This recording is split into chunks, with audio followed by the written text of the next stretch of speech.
Alright, hello everyone.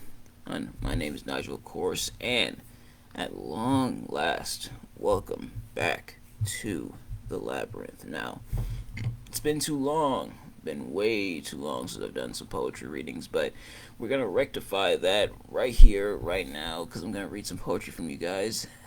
Not from you guys, for you guys. Hey, sorry, I can't speak today, apparently. And it's going to be a poem that I'm surprised I haven't read on here yet, but it's definitely a famous one. But first things first, if you haven't already, uh, my review of Call of Duty Vanguard is out now on my YouTube channel, so go check that out. It's just under my name, Nigel Dixie, over on YouTube, so go check that out. Oh, and while you're there, check out some of the other stuff I did, the other movie reviews and video game reviews, and subscribe while you're there if you haven't already. The other thing is System Shock Radio. Oh, the next episode of System Shock Radio is out now, so you can go check that out as well. Either on Facebook or Instagram or on my YouTube channel, wherever you can get a hold of it. But for right now, let's get into this poem. So, this poem, a very famous poem, it's The Raven by Edgar Allan Poe. It's probably the poem that's most associated with him. But we're going to read through it. Now, this is the only poem I'm reading, and that's for a couple reasons. The first is it's a pretty long one. It's longer than the poems I normally read on here. But the other thing is seeing as it's definitely a famous poem by Edgar Allan Poe, I really wanted to analyze it here. But without further ado, let's get right into it. Once upon a midnight dreary, while I pondered, weak and weary, over many a quaint and curious volume of forgotten lore. While I nodded, nearly napping, suddenly there came a tapping, as of someone gently rapping at my chamber door. "'Tis some visitor," I muttered, tapping at my chamber door, only this and nothing more. Ah, distinctly I remember it was in the bleak December, and each separate dying ember hid its ghost upon the floor. Eagerly I wished the morrow, vainly I had sought to borrow from my book her cease of sorrow. Sorry if I pronounced that wrong. Sorrow from the lost Lenore, or the rare and radiant maiden whom the angels name Lenore, nameless here forevermore. And the silken, sad, uncertain rustling of each purple curtain filled me with fantastic terrors never felt before, so that now, to still the beating of my heart, I stood repeating, "'Tis some visitor entreating entrance at my chamber door, or some late visitor entreating entrance at my chamber door. This is it and nothing more." Presently my soul grew stronger, hesitating then no longer. "Sir," said I, "or madam, truly your forgiveness I implore. But the fact is I was napping, and so gently you came rapping, and so faintly you came tapping at my chamber door, that I scarce was sure I heard you. Here I opened wide the door, darkness there and nothing more." Deep into that darkness peering long, I stood there wondering, fearing, doubting, dreaming dreams no mortal ever dared to dream before. But the silence was unbroken, and the stillness gave no token, and the only word there was spoken was the whispered word, "Lenore?" This I whispered, and an echo murmured back the word, "Lenore!" Merely this and nothing more. Back into the chamber turning, all my soul within me burning. Soon again I heard a tapping somewhat louder than before. "Surely," said I, "surely that is something at my window lattice, or lattice." Again, I apologize if I mispronounced that. "Let me see then what thereat is, and this mystery explore. Let my heart be still a moment, and this the mystery explore. 'Tis the wind and nothing more." Open here I flung the shutter, and with many a flirt and flutter, in there stepped a stately raven of the saintly days of yore. No, not the least obeisance. I apologize if I pronounced that incorrectly. Once again, made he. Not a minute stopped or stayed he, but with mien of lord or lady, perched above my chamber door. Perched upon a bust of Pallas just above my chamber door, perched instead and nothing more. Then this ebony bird, beguiling my sad fancy into smiling, by the grave and stern decorum of the countenance it wore, though thy crest be shorn and shaven, thou, I said, art sure no craven, ghastly grim and an ancient raven wandering from the nightly shore. Tell me what thy lordly name is on the night's Plutonian shore, or quoth the raven, nevermore. Much I marveled this ungainly fowl to hear discourse so plainly, though its answer little meaning, little relevancy bore. For we cannot help agreeing that no living human being ever yet was blessed with seeing bird above his chamber door, bird or beast upon the sculptured bust above his chamber door, with such name as nevermore. But the raven sitting lone only on the placid bust spoke only that one word, as if his soul in that one word he did outpour. Nothing farther than he uttered, not a feather that hen he fluttered, till I scarcely wore that muttered, other friends have flown before. On the morrow he will leave me, as my hopes have flown before. Then the bird said, nevermore.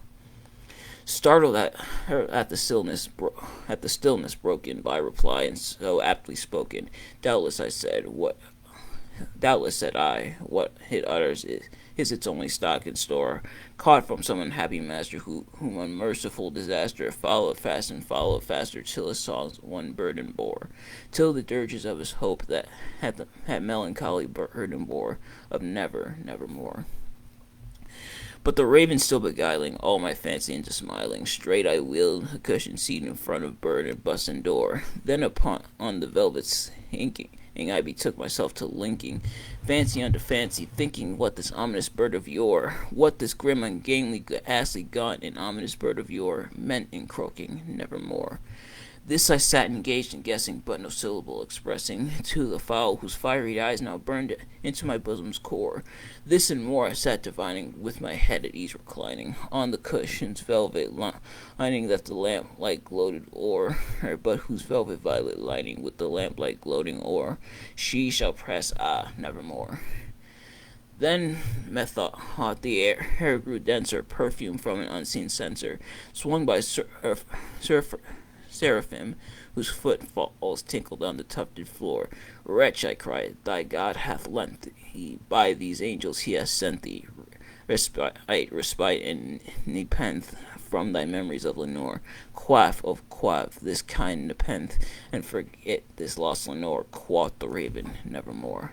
Prophet, said I, thing of evil, prophet still, if bird or devil, whether temper set, or whether tempest tossed thee here ashore, desolate yet all undaunted, on this desert land enchanted, and on this home by horror haunted, tell me truly, I implore, is there balm in Gilead? Tell me, I implore, quoth the raven, nevermore.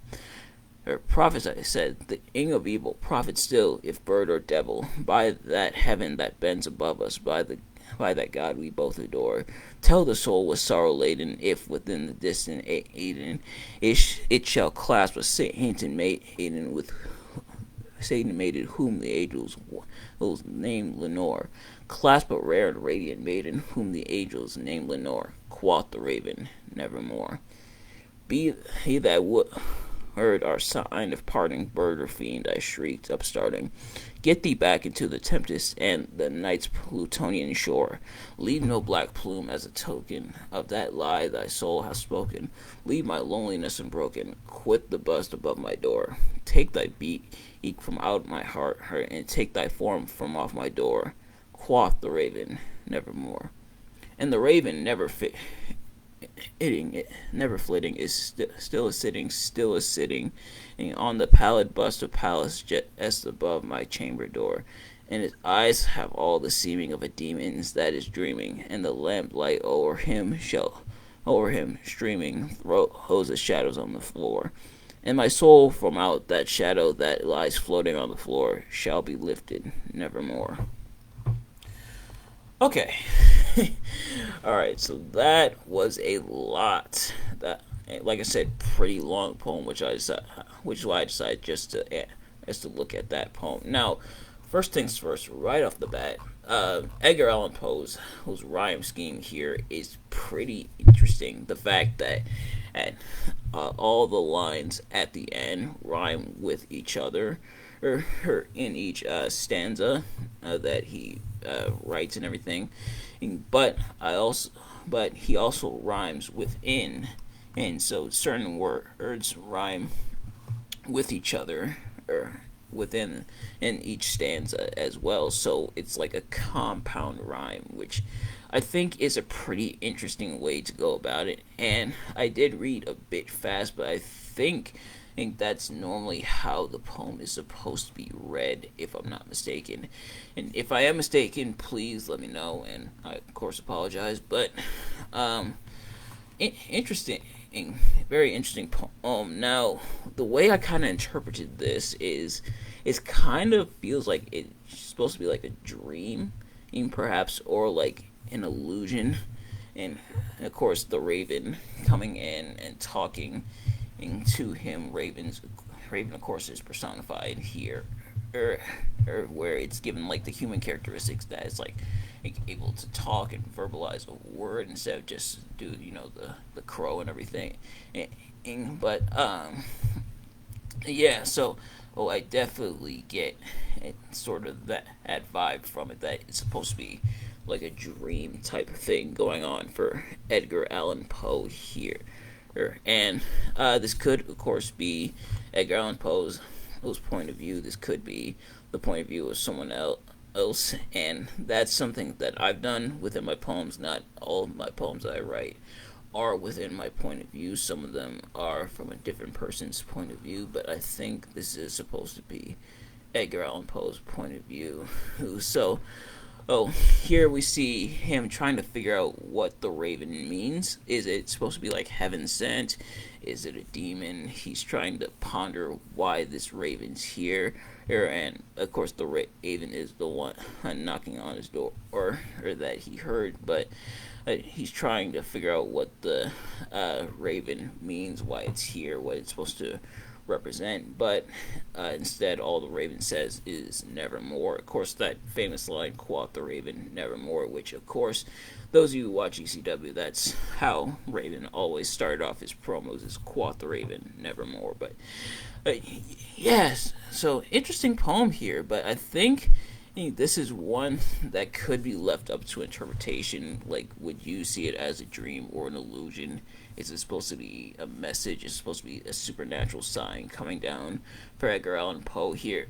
I think that's kind of left open-ended, and you can kind of come to your own conclusion as to what you think it means for Edgar Allan Poe. But yeah, that's how I interpret it. Is he's trying to figure out as well, and I think him trying to figure out sort of mirrors us trying to figure out how, as we're looking at this poem, like, wait, is this a dream?